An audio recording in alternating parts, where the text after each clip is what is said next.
हम लोग मैनेजमेंट के लेवल्स को पढ़ रहे हैं अभी, और मैनेजमेंट के 3 लेवल्स दिखाए गए हैं, top level, middle level and lower level. इतना रट लेना काफी नहीं है कि मैनेजमेंट के 3 लेवल्स होते हैं। इसको समझने के लिए मैं आपको जो मैनेजर्स, डिफरेंट मैनेजर्स के बारे में पहले मैं आपको समझा दूं।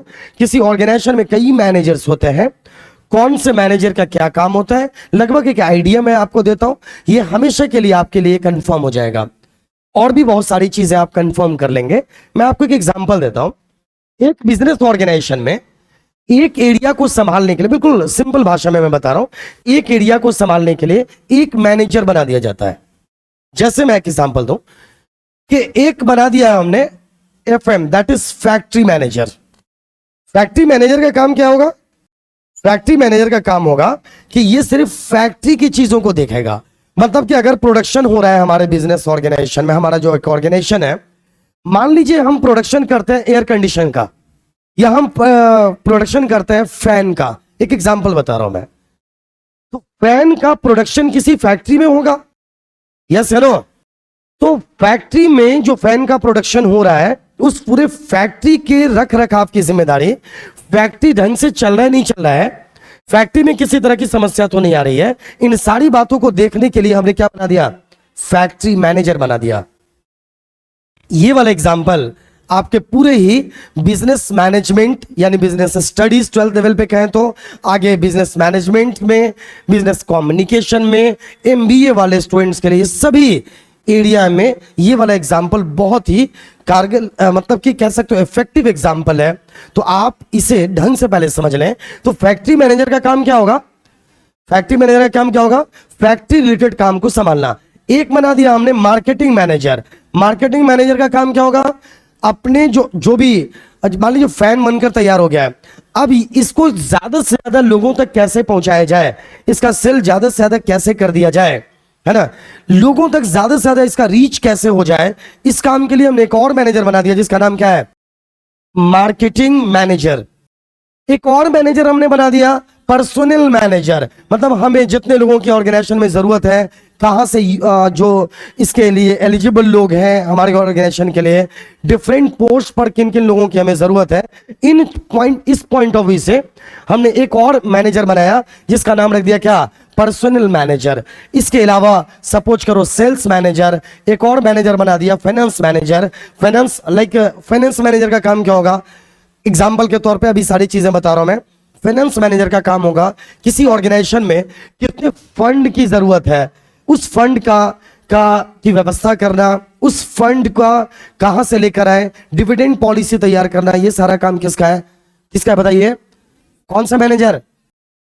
फैक्ट्री मैनेजर का। आगे वाले टॉपिक पे भी सेम एग्जांपल हम यूज करने वाले हैं, इसलिए आगे कई लेक्चर्स में एग्जांपल यूज होगा, इसको कंफर्म कर लीजिए। तो ये सारे मैनेजर्स हैं, और भी मैनेजर्स हो सकते हैं। यहां पर हमने कितने मैनेजर्स को दिखाया? 5 डिफरेंट मैनेजर्स को दिखाया। कौन कौन मैनेजर है बोलिए? Factory manager, marketing manager, personal manager, sales manager, finance manager, एक हो सकता है परचेस मैनेजर भी, इसका काम सिर्फ परचेसिंग का होगा। तो जितने मैनेजर्स हैं उतना स्पेशल काम की जिम्मेदारी, उन काम की जिम्मेदारी उस मैनेजर को हमने सौंप दिया है। हमने कहा है कि इस काम को आप ही संभालोगे, और इन सभी के ऊपर हमने एक बना दिया, इन सब का एक मैनेजर, जिसका नाम क्या रख दिया हमने? बोलो। इसका नाम हमने रख दिया जनरल मैनेजर। नॉर्मली स्टूडेंट्स को यह महसूस होता है कि जनरल मैनेजर उस मैनेजर को कहते हैं जो जनरल वर्ड से लगता है कि घटिया मैनेजर। एक्चुअल में ये फीलिंग आती होगी आपको, जनरल मैनेजर का मतलब होगा सभी मैनेजर्स का जो एक मैनेजर होता है ना, उसको जनरल मैनेजर कहता है। सभी मैनेजर का कौन सा मैनेजर? एक मैनेजर, उसको क्या बोलेंगे हम? जनरल मैनेजर बोलेंगे।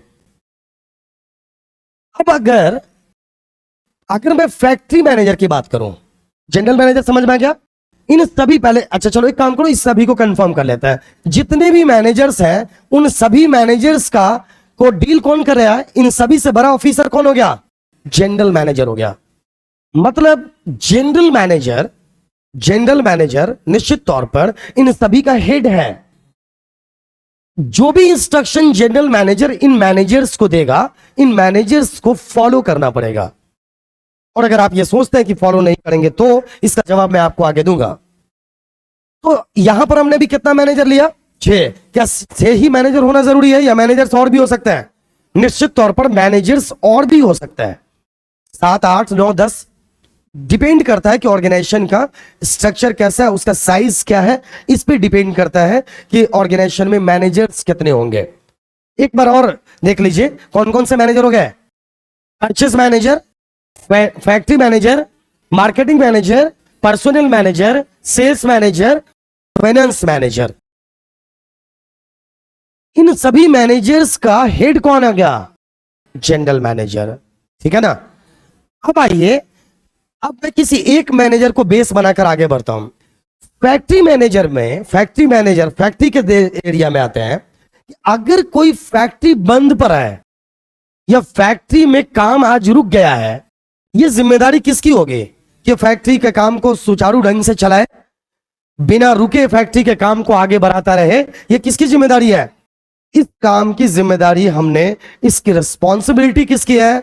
फैक्ट्री मैनेजर की है। तो अगर हम इसको रिस्पॉन्सिबिलिटी देते हैं फैक्ट्री मैनेजर की, तो फैक्ट्री से रिलेटेड सारी ऑथोरिटीज भी इसको देनी होगी। हेनरी फ्यूल के प्रिंसिपल्स में आपने समझा था इसको कि जहां ऑथोरिटी है वहां रिस्पॉन्सिबिलिटी है, या यूं कहें जहां रिस्पॉन्सिबिलिटी है वहां ऑथोरिटी है। अब गौर कीजिए, फैक्ट्री में मान लो 500 वर्कर्स हैं। कितने वर्कर्स हैं बोलो? 500 वर्कर्स हैं।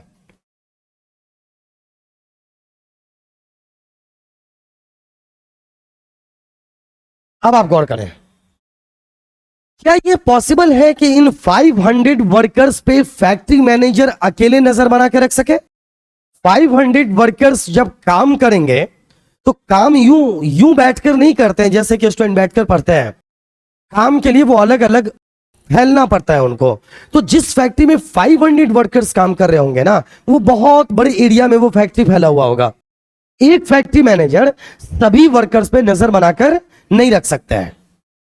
तो हम एक काम करते हैं, हर 100 वर्कर पर, हर 100 वर्कर्स पर एक आदमी को अपॉइंट करते हैं। ध्यान से सुनिए, जैसे मैं बता रहा हूं वैसा ही समझना है।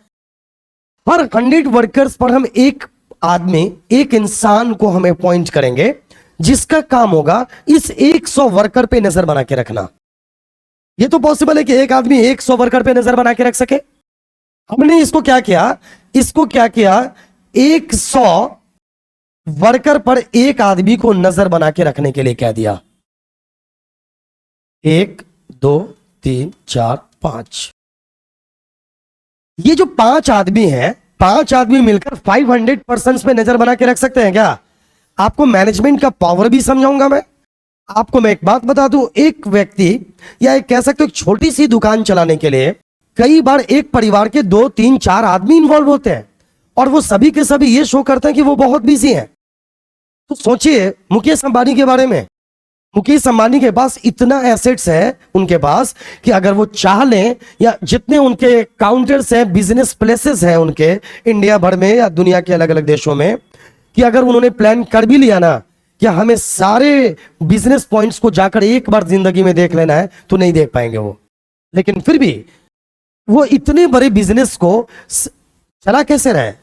उनको आखिर ये कहां से, मतलब इतनी मेहनत कैसे पॉसिबल है किसी के लिए? ये इन सारी बातों के पीछे आपको पता है ये क्या है? मैनेजमेंट है, और कोई खास बात नहीं है। अभी यहां पर आपको समझ में आ जाएगा कि मैनेजमेंट पावर क्या होता है। तो हमने क्या किया, हर 100 वर्कर पे क्या कर दिया, एक आदमी को अपॉइंट किया। अगर ये 100 वर्कर में से कोई भी इधर उधर कर रहा है तो इसकी जिम्मेदारी किसकी हो जाएगी? ये इस आदमी की जिम्मेदारी इसकी होगी, पर्सन नंबर 2 की जिम्मेदारी इस 100 की होगी। तो हमने ये जो 5 आदमी अपॉइंट कर दिया ना, इसे क्या बोलेंगे मालूम है? सुपरवाइजर। क्या बोलेंगे बोलिए? सुपरवाइजर। तो नीचे कौन है? ये कौन है? वर्कर्स है। ये कौन है बोलिए? ये है वर्कर्स। ये कौन है बोलो? ये वर्कर्स हैं। वर्कर्स के ऊपर कौन है? सुपरवाइजर है। सुपरवाइजर के ऊपर कौन है?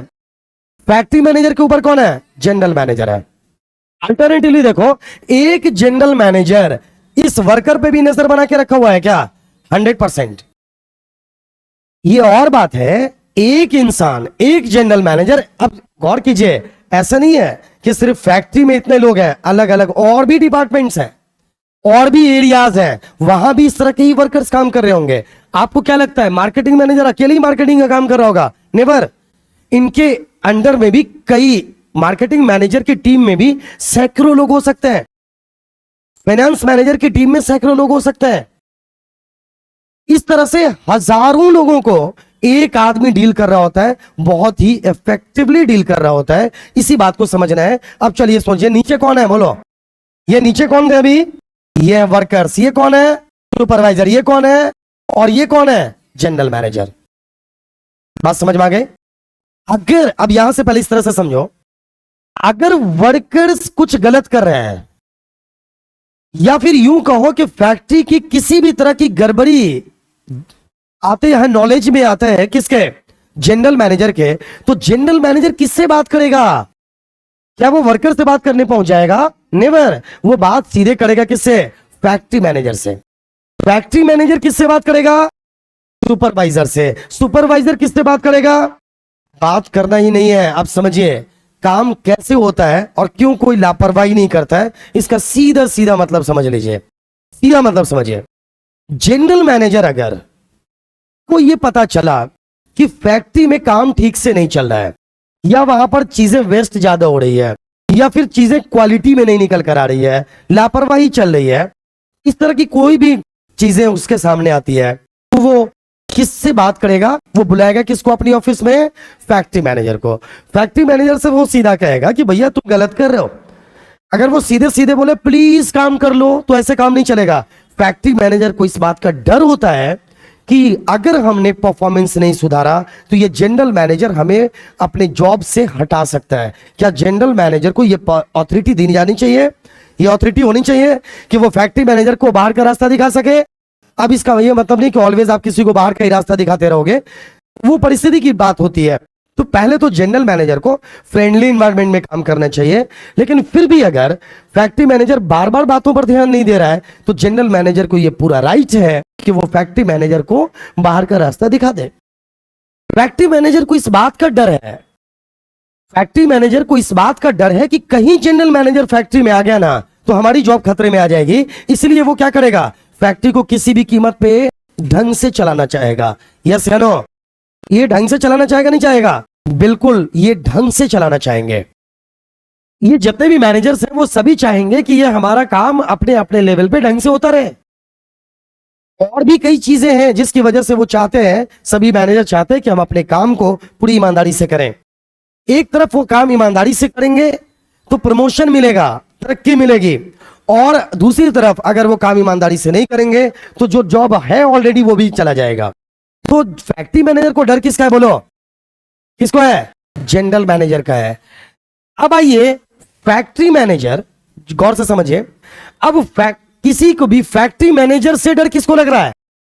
सुपरवाइजर को भी डर है। सुपरवाइजर को लग रहा है कि यार अगर सुपरवाइजर का काम क्या है? सुपरवाइजर का काम है हर वर्कर्स पे नजर बना के रखना, सुपरवाइज करना, उसको काम का तरीका बताना, और 100 वर्कर के लिए हमने यहां पर एक सुपरवाइजर बनाया।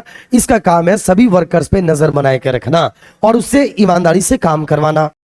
अगर फैक्ट्री मैनेजर को डांट पड़ रही है किससे? जनरल मैनेजर से, तो वो बाद में क्लास किसकी लगाने वाला है?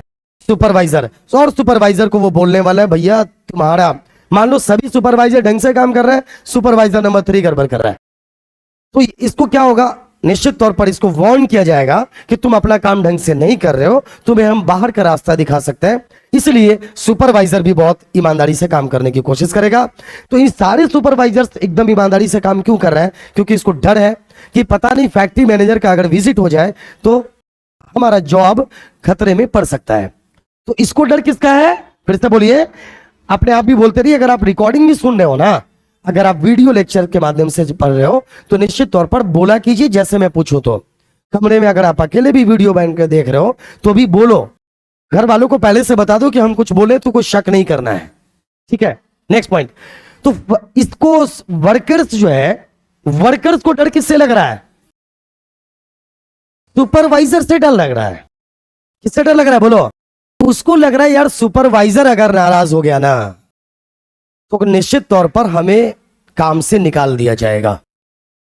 गौर से देखो, अगर ढंग से देखना तो ये 500% को अकेले कौन डील कर रहा है? General manager. अंदाज बदलकर इसी को क्या बोलते हैं मालूम है? इसी को मैनेजमेंट पावर बोलते हैं। अगर सही वे में, मैनेज्ड वे में काम किया जाए, 500 नहीं, लाखों नहीं, 10 यो 20 यो लाख, लाखों लोगों को मैनेज्ड वे में काम करवाया जा सकता है। लाखों लोगों से एक्चुअल में मैनेजमेंट इसी को कहते हैं। समझ रहे हैं? अब आइए मैं आपको बताऊं, एक बात बताइए, वर्कर से किसको डर लगता है? वर्कर से सुपरवाइजर को डर लगेगा। वर्कर से किसको डर लगता है? किसी को नहीं। ये सबसे नीचे होते हैं, इनसे किसी को डर नहीं लगता। ये सिर्फ डरते हैं, डराने का राइट है ही नहीं। इसीलिए मैं कह रहा हूं पढ़ाई करो ताकि ऊपर वाले लेवल पे जा सको। सीधी सी बात यही है और कोई खास बात नहीं है। वैसे मैं ये बिल्कुल भी नहीं कह रहा हूं कि जो वर्कर्स होते हैं वो सही काम नहीं करते। मैं कह रहा हूं करोड़ों नेगेटिव वे से पैसा कमाने वाले से हजारों या 100 रुपए कमाने वाले वर्कर्स बहुत अच्छे हैं जो ईमानदारी से काम करके कमाते हैं। लेकिन मेरे कहने का सेंस यह है कि आप अपने लेवल को अगर बढ़ाना चाहते हो ना, इस लेवल पे आना चाहते हो जो आप सिर्फ निर्देश दो, आदेश दो, तो आपको क्या करना चाहिए मालूम है? पढ़ाई करनी चाहिए और टॉप लेवल पे आना चाहिए। तो अब मैं थोड़ा एक बार बताता हूं, ये जो है ना, ये कौन है? ये वर्कर्स है, इनके नीचे कोई नहीं है। इसके ऊपर कौन है? सुपरवाइजर के ऊपर, फैक्ट्री मैनेजर के ऊपर जनरल मैनेजर। ये बातें समझ में आ गई है? अगर ये बात समझ में आ गई है तो पूरा स्ट्रक्चर आपके दिमाग में है, और इसी स्ट्रक्चर को दिमाग में रखते हुए पढ़ाई करोगे, पूरा ही बिजनेस मैनेजमेंट आपको ढंग से समझ में आएगा। अब मैं आपको यहां पर बताता हूं, सबसे ऊपर कौन है? देखो, टॉप लेवल। टॉप लेवल में क्या बोलोगे अभी? जीएम बोला जा सकता है क्या? बोलो अभी, बस तुरंत समझ में आएगा। टॉप लेवल कौन है? General manager. मिडिल लेवल में कौन है? वह जो मैंने डिफरेंट मैनेजर्स बताया था ना अभी, factory manager, purchase manager, personal manager, sales manager, marketing manager, finance manager, ये सभी मैनेजर्स है वो कौन से लेवल में है? कौन सा लेवल है? बोलो मिडिल लेवल है। और जो लोअर लेवल में कौन है? सुपरवाइजर है। कौन है? बोलो सुपरवाइजर। और इनके नीचे जो है ना, ये कौन है? ये एक्चुअल में कोई मैनेजर्स लेवल, मैनेजमेंट लेवल में आते ही नहीं है इसको, ये वर्कर्स हैं, ये प्लेटफॉर्म लेवल पे आते हैं। ये लेवल ऑफ मैनेजमेंट का हिस्सा ही नहीं है। इनको मैनेजमेंट में हिस्सा लेने का कोई राइट नहीं है। इनका काम सिर्फ काम करना है और बस अपनी मजदूरी से इनको मतलब है। मैनेजमेंट में इनकी कोई हिस्सेदारी नहीं होती है। तो आप समझिए, टॉप लेवल में कौन कौन लोग आ सकते हैं? जैसे देखो, board of directors and chief executives, समझ रहे हो? जैसे कि जनरल मैनेजर, समझ रहे हो ना, ये टॉप लेवल में आता है। जैसे कंपनी में ना बोर्ड ऑफ डायरेक्टर्स होता है, डायरेक्टर्स होते हैं, कंपनी के डायरेक्टर्स कंपनी को चलाते हैं। अब अगर आप कहोगे जनरल मैनेजर को डर किससे लगता है, तो यू कैन से कि बॉस से लगता है। किससे लगता है?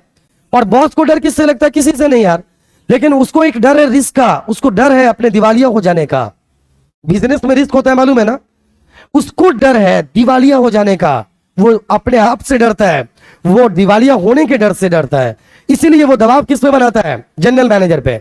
जनरल मैनेजर किस पे? Factory manager, personal manager and so on, different departmental manager से। और वो किस पे दबाव बनाता है? सुपरवाइजर्स पे। सुपरवाइजर किस पे? अल्टरनेटिवली वर्कर से कौन काम करवा रहा है? बॉस काम करवा रहा है। इसी मैनेजमेंट के डिफरेंट लेवल से।